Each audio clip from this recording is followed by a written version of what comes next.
Doc on the Run. We help injured runners run. Okay, this question comes from a listener who wrote in and said, this coming Wednesday will be 6 weeks since I've fractured / minimally displaced my fourth and fifth toes.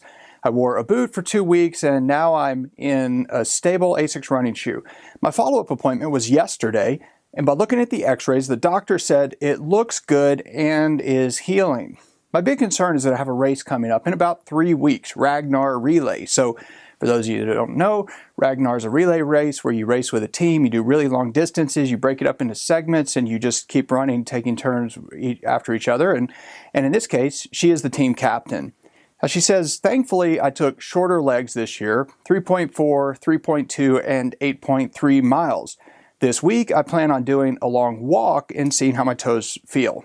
Then I plan on running around a track. However, I am still curious if you think I should run this distances in 4 weeks, even if I'm feeling decent. If not, I need to find a replacement and soon. Please help. Thank you. Okay, this is a really great question. And everybody wants a simple answer. They want to know, if I break my toes, can I run my race? Well, that depends on lots of things. You have to remember there's so many factors that go into this. The first thing is, if you think of an analogy like a car accident, how long does it take to fix a car if you get into an accident? That depends. Did you sideswipe a shopping cart in the parking lot, or did you drive it off a bridge? Who's going to be fixing it? Is it going to be one guy, or is it going to be a team of people? So you have all these variables. The first thing I would say is, if you're really trying to figure it out, the first question is, what did your doctor say to do? If your doctor said you can run, then you can probably run. If your doctor said you couldn't, then maybe there are a couple of other options. Maybe you could if you got some different information. Your doctor can help you decide, I can help you decide, or you can even decide yourself if you know the right questions to ask. And one of the courses I put together is a stress fracture course that teaches all of the decisions you have to make when you have a fracture and you're trying to figure out whether or not you can actually run. But here's the gist of it. You got to think about this. Like, how does it actually feel now? It feels okay, it sounds like, but what does it actually look like? Do you have any bruising now? Do you have any swelling now? How does it respond when you move it, when you touch it, when you squeeze it, when you walk on it? And what is it exactly that the doctor saw in the x-rays? What is it that the doctor defined as it looks great, or it looks like it's healing? Is that trabeculation? Is it callus? What is it the doctor actually saw? The next thing is, how healthy are you as a runner? How fast are you healing? And what are you doing now to accelerate the healing process? What are you doing to protect the fracture while it's healing right now? And what are you going to do to protect the fracture when you're actually running during the Ragnar Relay?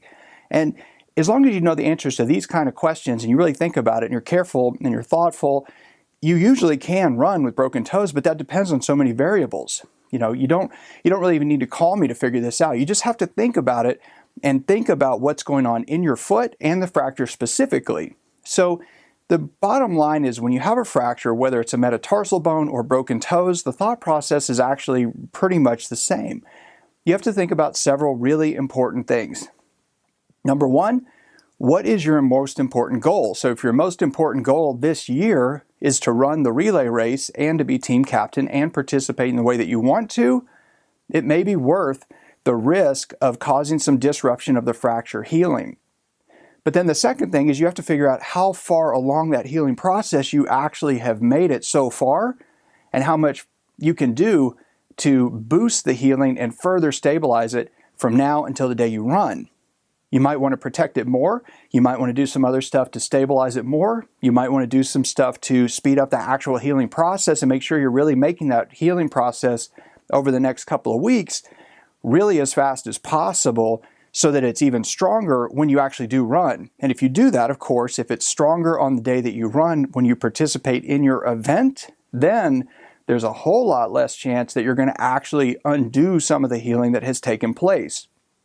With all of these kind of injuries, whether it's a fracture of the toes, a fracture of the metatarsal bone, or whatever, you have to decide what your timeline is. You have to realize that if you have a finite period of time before your race, which of course almost every runner has a very well-defined timeline because you've signed up for a race and then you got injured, you have to figure out how you can speed up the healing and whether or not it's worth the risk of disrupting that healing when you actually do the race. So many variables go into that. It's all of the stuff you do, truthfully, like how much you sleep, how much you eat, what you're doing to prevent any recurrent inflammation, what you're doing to prevent any ongoing damage to the healing process right now, what you're doing to really protect it and sort of speed up that healing. Those things really make a huge difference.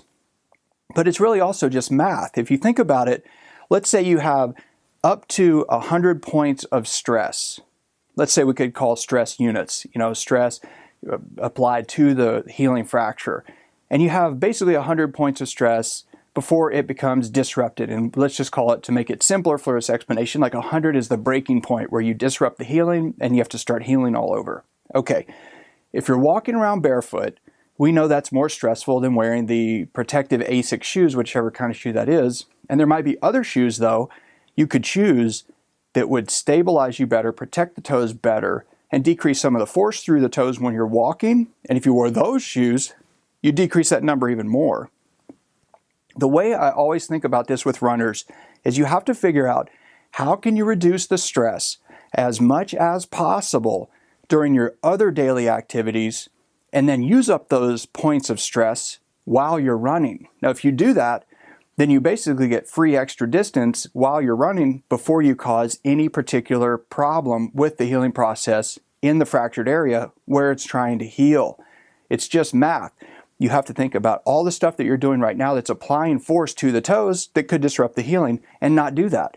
You have to figure out what you could do to speed up the healing process, fuel the healing process, protect the healing process so you don't unnecessarily burn any of those points, and maybe, frankly, even add some more potential stress to it. Remember, the healing process is a continuum. You break the bone and it's broken.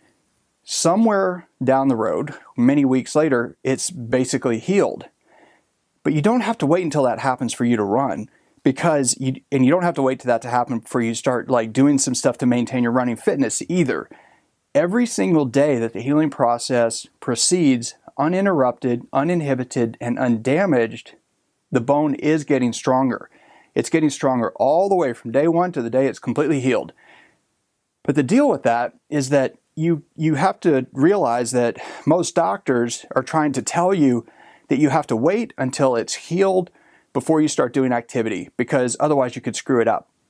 That's sort of true. But you know that basically halfway through, it's halfway healed and it's halfway strong. Well, does that mean that you could, run on it that day? Maybe not, but you could probably do a lot of other stuff. You could probably do some stuff that's going to maintain your fitness and not disrupt the healing. So you've got to think about these questions and then figure out how it applies to you, your state of healing, your particular health, and all the things that you're doing to basically accelerate the healing process to decide whether or not you're going to be ready on race day. Then you have to know how to evaluate it, how to look at it, how to decide whether or not you're actually on track or if you're losing ground, to see whether or not you're going to be ready on race day. But that's the kind of stuff we put in the metatarsal stress fracture course to teach you all those things, because that is the process that I use with runners. So when somebody calls me, I basically go through and ask them all those questions on a consultation call, on a webcam visit, whatever. And I basically get them to answer those questions so that we can figure out together exactly where you are, where you need to be, and how you're going to be ready on race day, and how you're going to know that you're ready on race day. But you have to figure that out. You don't necessarily need me to do it, but you can do it if you really think about it and you really think about all the stuff you've been given so far to help the healing process. And if you can make an assessment about where you are now, then you can do that. Or, of course, you can just ask your doctor and try to pin your doctor down. A lot of doctors don't want to do that. They don't want to take the risk of telling you it's okay to run on it. They want to tell you just wait and see. If it feels okay, then it's okay. These very vague descriptions that aren't really that helpful. But if you're really direct with them and you pin them down, sometimes you can get them to give you a straight answer on whether or not you're going to be ready to run that day. But it is possible to figure it out on your own. You just have to know what questions to ask and then what you can do in response to the answers to those questions so that you can decide, are you really on track or not? Is it getting better or not? Are you disrupting the healing or not? And is there anything you can do differently right now to speed up the healing process so that you know you are ready on race day? Doc on the Run. We help injured runners run.